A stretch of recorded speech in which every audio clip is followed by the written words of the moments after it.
नमस्कार, आपके साथ मैं हूं विद्यानाथ झा। क्या ऑगस्टा वेस्टलैंड घोटाले को लेकर कांग्रेस ने देश को गुमराह किया? सिर्फ रिश्वत के लिए ऑगस्टा की डील की गई थी। ऑगस्टा घोटाले में अदृश्य हाथ किसका था? क्या भ्रष्टाचार की गुप्त गंगा का पता लगा पाएगी सरकार? ये वो सवाल हैं जिनका जवाब आज पूरा देश जानना चाहता है। इन्हीं सवालों को लेकर जी मीडिया रिपोर्टर ने देश के रक्षा मंत्री मनोहर पर्रिकर से खास बातचीत की है और बातचीत में उन्होंने क्या कुछ कहा है, सीधे आपको बातचीत सुनवाते हैं।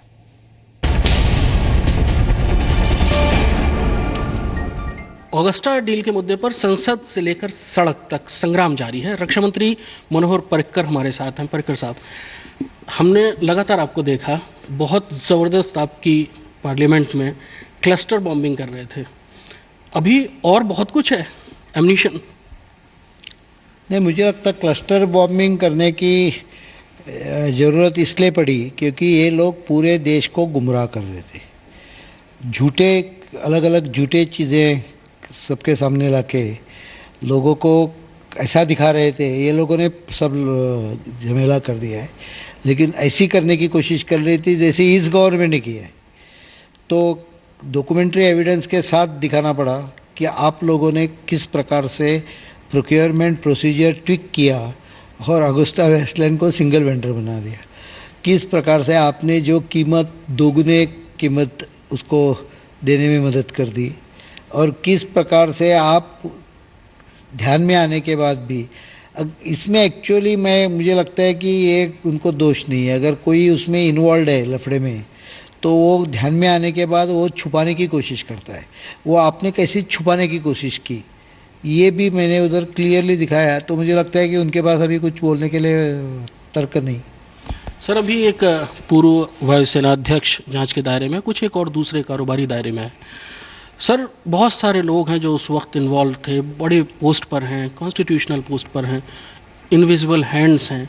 सर, इन तक भी जांच पहुंचेगी? जांच की आंच इन्हें भी महसूस होगी क्या?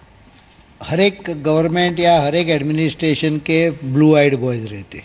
मुझे लगता है ये लोग इनके ब्लू आइड बॉयज़ हैं, और ब्लू आइड बॉयज़ उस समय बराबर जगह पे उनको पोस्टिंग करके जो उनसे करवा के लेना है वो इन्होंने करवा के ले लिया। इसके लिए उनको बाद में पद भी दिए गए।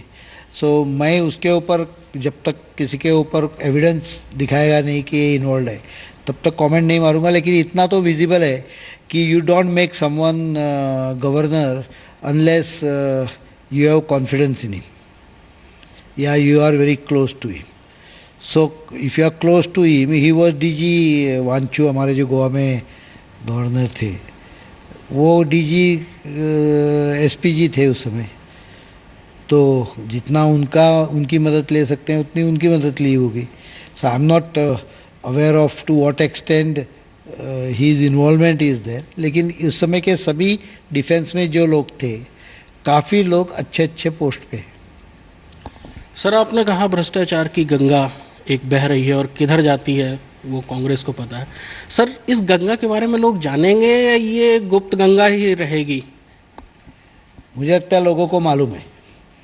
लोगों का इसका उगम ढूंढने की इच्छा है, और वो लोग हमसे चाहते हैं कि आप लोग ये भ्रष्टाचार की गंगोत्री कहाँ से शुरू होती है वो आप ढूंढ के निकालो। ये लोगों का हमसे अपेक्षा है। हम कोशिश करेंगे ज़रूर, उसी दिशा में प्रयत्न है।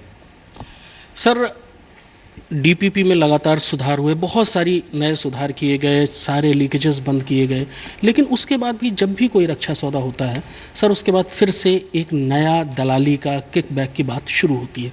सर, क्या ऐसा लगता है कि नया कोई रूट, नया कोई तरीका ढूंढने की ज़रूरत है या आप ढूंढने की सोच रहे हैं? Procedures can't make corruption evaporate. पिछले 2 बरस में अभी हम लोगों ने 1,50,000 करोड़ के सौदे किए। आपने एक भी बात सुनी क्या मिडलमैन की? अगर आपने एक भी मिडलमैन की बात सुनी भी नहीं, मैं ऐसा नहीं बोलता हूँ कि आपने टीवी पे दिखाई। टीवी का आपके पास कुछ प्रूफ रहेंगे तो आप टीवी पे दिखा देंगे, लेकिन सुनी भी क्या? आपने सुनी भी नहीं। अभी मुझे अनुभव आ रहा है कि थोड़े प्रोक्योरमेंट में, अभी हम जब नए प्रोक्योरमेंट कर रहे हैं, कीमतें हमारे अपेक्षा से नीचे आ रही। लोगों को जब, सप्लायर को जब समझ गया कि अभी मुझे किसको दलाली नहीं देनी होती है, तो उतना कम कोट करता है, बिकॉज उसको ऑर्डर लेनी है तो कंपटीशन में चला जाता है। तो अभी क्यों कीमतें कम हो रही?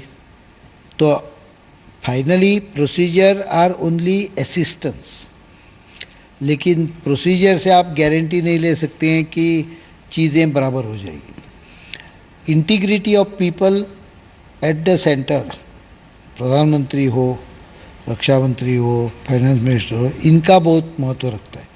इनकी इंटीग्रिटी, अगर पॉलिटिकल लीडरशिप की इंटीग्रिटी बराबर रहेगी तो मुझे नहीं लगता है कि कहाँ मेजर स्कैम हो सकता है। यू कांट स्टॉप, छोटे मोटे कुछ होते हैं, सभी स्टॉप नहीं हो सकते, लेकिन सिग्नल क्लियर चला जाता है, ब्यूरोक्रेसी को भी सिग्नल चला जाता है। अगर गंगा ही न बहे भ्रष्टाचार की तो कोई हाथ भी नहीं धो सकता।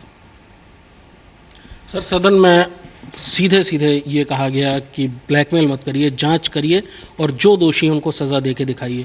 आज सर केजरीवाल भी सड़क पर बैठे हुए हैं कि बीजेपी जानबूझ के सज़ा नहीं देना चाहती है, उनको पकड़ना नहीं चाहती है। मैं उसके इसमें नहीं जाना चाहता हूँ। मुझे लगता है 10 दिन हो गए उसको, उनका किधर भी फ़ोटोशॉट या कमेंट कोई भी टीवी पे नहीं आ रहा था। टीवी पे पूरा ऑगस्टा वेस्टलैंड छाया हुआ था, मोदी जी का फ़ोटो दिख रहा था, सोनिया का दिख रहा था गलत कारण के लिए, हमारा कभी कभी दिख रहा था, उनका नहीं दिख रहा था। तो मुझे लगता है उनको 10 दिन to stay dry from publicity is a big thing for him, so he is jumping into the fray. और सर जो चैलेंज है कि सज़ा दे के बताइए, सदन में भी चैलेंज दिया गया, धमकाइए मत। किसको धमकाया? आपने मेरे शब्द में किसको धमका किसी को मैं धमका रहा था ऐसा आपको लगा? छोड़ के जिसने लफड़ा किया है, तो जिसने एक घोटाला किया है वो अगर उसको मैं अगर बोलूँ कि उसको मैं प्रॉपर लीगल प्रोसीजर से सज़ा दिलवाऊंगा तो उसमें गलत कुछ भी नहीं है। लेकिन उसमें एक ही चीज़ होती है, जिसने किया है ना उसको डर लगने लगता है। इसके लिए ये लोग ऐसे करें। नहीं तो आप मेरा पूरा भाषण देखो, शब्द भी नहीं, किसी का नाम भी नहीं लिया मैं। और त्यागी और गौतम खैतान का नाम लिया इसलिए कि उनको ईडी इन्वेस्टिगेट कर रही है, इसके लिए लिया, बाकी किसी का भी नाम नहीं लिया मैंने। सर एक आखिरी सवाल, रक्षा सौदों में सबसे बड़ी दलाली की बात आई थी बोफोर्स के टाइम पर। हम देख रहे हैं पिछले सर 30-35 साल से सौदों में बड़ी दिक्कत हुई, रक्षा सौदे नहीं हो पाए, नए प्रोक्योरमेंट नहीं हो पाए, अभी तक सर नई गन नहीं खरीदी जा सकी है। सर इस किस्म के जब भी दलाली के या इस किस्म के विवाद उठते हैं तो उसका सीधा असर सेना की प्रिपेयर्डनेस पर पड़ता है। मुझे नहीं लगता है क्यों दूसरे गन्स नहीं खरीदे। मुझे मतलब आपने खरीदी बंद कर दी क्या? बोफोर्स होने के बाद खरीदी बंद कर दी? खरीद नहीं बंद कर दी। बोफोर्स में अगर भ्रष्टाचार हो गया तो आप गन के लिए दूसरा टेंडर निकालो। आपने प्लेन के लिए निकाला, अपने टैंक के लिए निकाला, आपने बाकी सब मिसाइल के लिए निकाला, जो कुछ खरीदते हैं उसके लिए सब टेंडर निकाले, गन के लिए क्यों नहीं निकाला? गन ने भ्रष्टाचार नहीं किया है, लोगों ने भ्रष्टाचार किया था। तो मुझे एक लॉजिक ही ध्यान में नहीं आता है। वो बोफोर्स गन के बाद आर्मी ने कभी सीरियसली प्रोसीजर किया नहीं, किसी ने उसको फॉलोअप नहीं किया। अभी मैं फॉलोअप कर रहा हूँ, मैं आपको बोल रहा हूँ कम से कम 3 से लेके 4 जो प्रोजेक्ट है गन के, वो अभी फाइनल स्टेज में आ रहे हैं, ऑर्डर स्टेज में आ रहे हैं। हम लोगों ने वो एक्सेस आगे प्रोसीजर कंप्लीट करते करते वो फाइनलाइज हो जाएंगे कहीं तो गन नहीं खरीदे, इसका कारण बोफोर्स का करप्शन नहीं है। करप्शन के लिए गन की ज़रूरत थी ऐसा नहीं है, वो प्लेन में भी हो सकती थी और हुआ भी होगा, कौन जाने। बोफोर्स गन में वो सामने आ गई।